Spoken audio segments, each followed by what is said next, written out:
Movies are a popular sermon topic this holy season. All across the country, rabbis are currently discussing the film based on the true story of Robert Oppenheimer, the controversial Jewish scientist who was instrumental in creating nuclear weapons. Or they're reflecting on Barbie, the doll invented by a Jewish entrepreneur who is taking the world by storm as she challenges assumptions about womanhood. Some of my colleagues are even commenting on the fact that both of these very different films came out on the same weekend. As I thought about why cinema was such a popular topic this year in particular, I realized that along with prominent Jewish figures, these two movies feature protagonists we thought we knew, whose stories are being told in new ways, shedding light on humanity and continuing to teach us generations later. They are reminders that inspiration can come from unlikely places. In general, movies are fun to preach about because they provide engaging ways to think differently about the world, and in doing so, maybe even learn something about ourselves. Like our sacred texts, they are stories told and retold again, making meaning and providing insight about our shared humanity. And like our sacred texts, they provide stability in a chaotic world. We know we can return to our favorite film for a sense of familiarity and comfort, just as this holy time of year is the season of return for us as Jewish people. I personally loved my Barbies growing up, but I wasn't much for video games, so I was a bit late in seeing another recent big screen adaptation featuring a new perspective about a beloved character, the Super Mario Bros. Movie. It may seem a bit absurd to discuss a video game plumber on Yom Kippur, but I think there's a lot to learn from his story and the way that it's told in this new film. The movie adds to the treasured franchise by creating backstories and arcs for the characters who appear in the game. Mario, it turns out, started as a human being in the real world, just like us. He was thrust into the fantasy kingdoms portrayed in the Nintendo version due to a freak plumbing accident in the sewers of Brooklyn, which sucked him into the unknown, bringing him to a world so unlike his world that he could not have even imagined it in his wildest dreams. Not only is he stranded in an unfamiliar setting, he is suddenly charged with saving the world from evil, and I'm not going to say any more in case you haven't seen it yet. Pulled into another dimension, Mario feels lost, alone, and very vulnerable, completely at the mercy of forces greater than himself. Though he is a video game character, all of us can relate to these feelings. In fact, these are some of the emotions that define this time in our Jewish calendar. This holy season is Norah ve'ayom, awesome and full of dread. It is a time when we center our deepest selves and bring them out into the open. We stand wholeheartedly in front of God and one another, hoping that we can do better. We reflect on our deeds and face our mistakes. We purposely deprive ourselves of food and forego our everyday concerns so that we can dedicate our hearts and minds to this important moment. We put ourselves out there as we vow to try our best.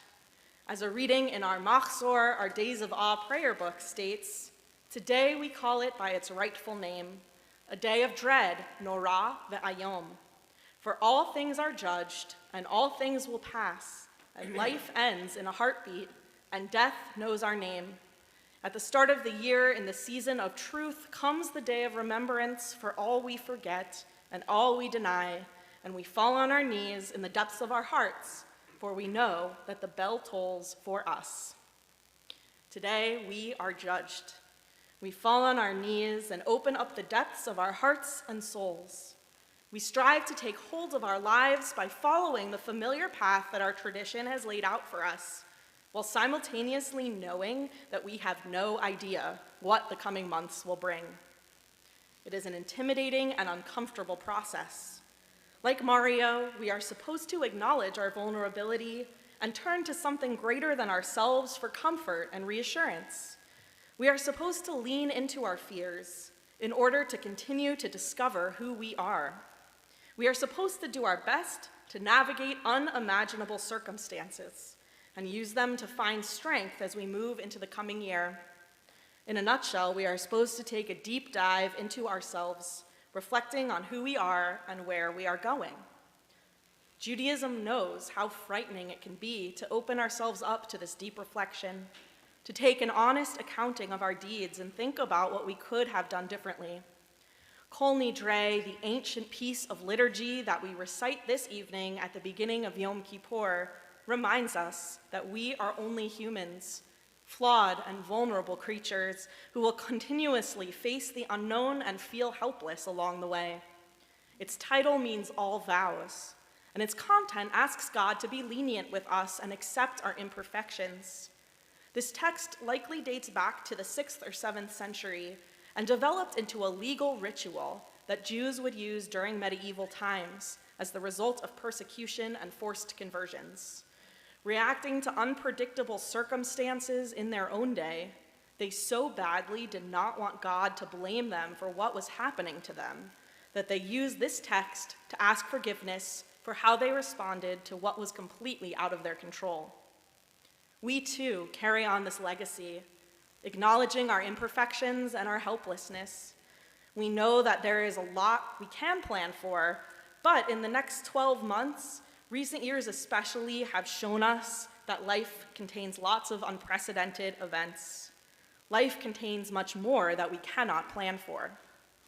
But each year we participate in the season of return.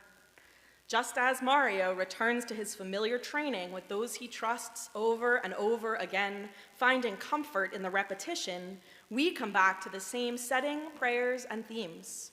Accompanied by a familiar and comforting melody on the cello, we state, all vows we are likely to make, all oaths and pledges we are likely to take between this Yom Kippur and the next Yom Kippur, we publicly renounce. Let them all be relinquished and abandoned, null and void, neither firm nor established. Let our vows, pledges, and oaths be considered neither vows nor pledges nor oaths. We are less than 2 weeks into the new year and already know we will not be able to keep all of our promises. We already know we will be faced with struggles we cannot comprehend. We already know that we'd like God to be understanding of our humanity. There is something reassuring about this. Our tradition tells us that it's okay to make mistakes, even promises we cannot keep. There will be vows that we do not follow through on, and oaths that go unresolved. Admitting this helps take our attention off of achieving blanket success, whatever that might look like, and removes the pressure from us to be perfect.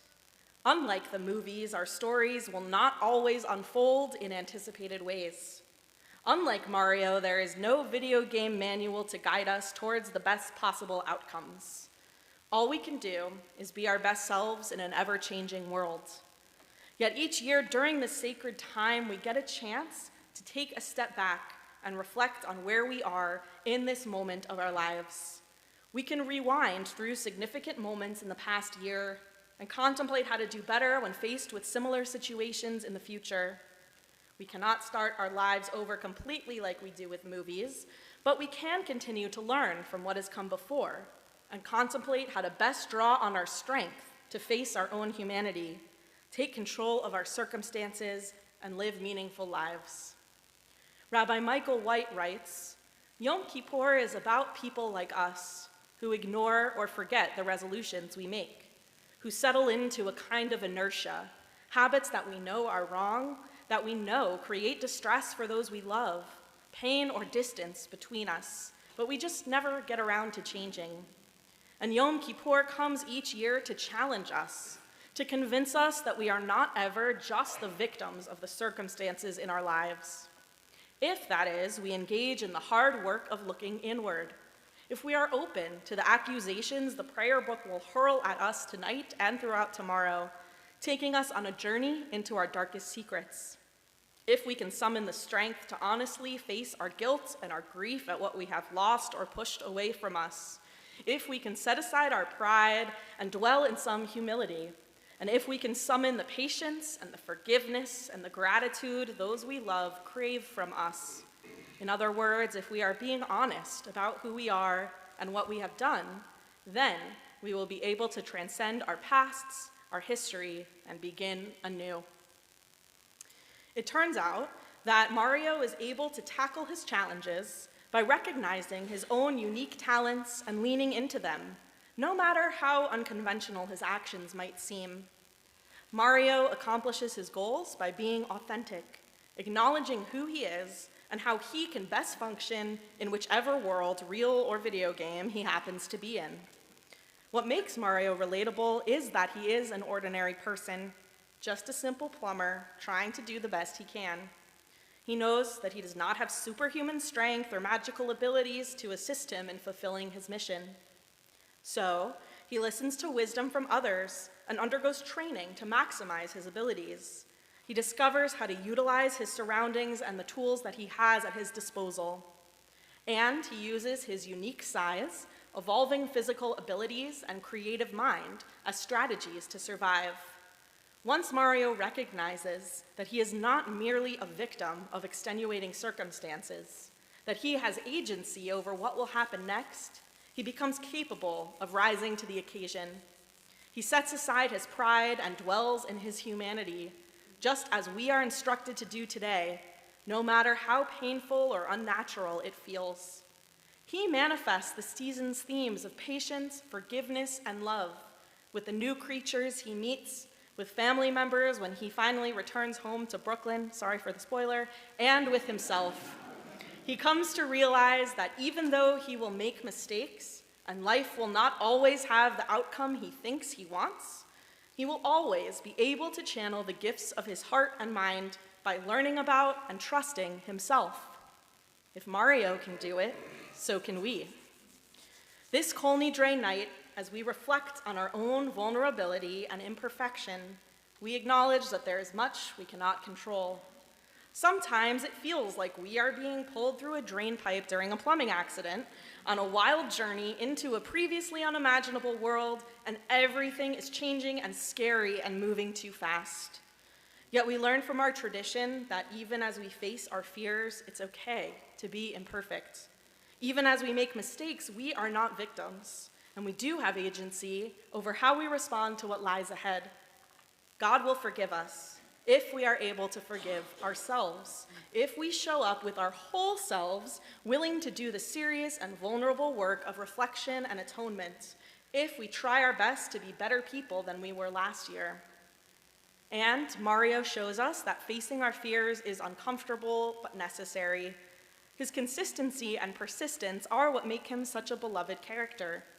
He reminds us that each of us has the unique talents that we need to overcome obstacles, even if society might not define those talents as heroic.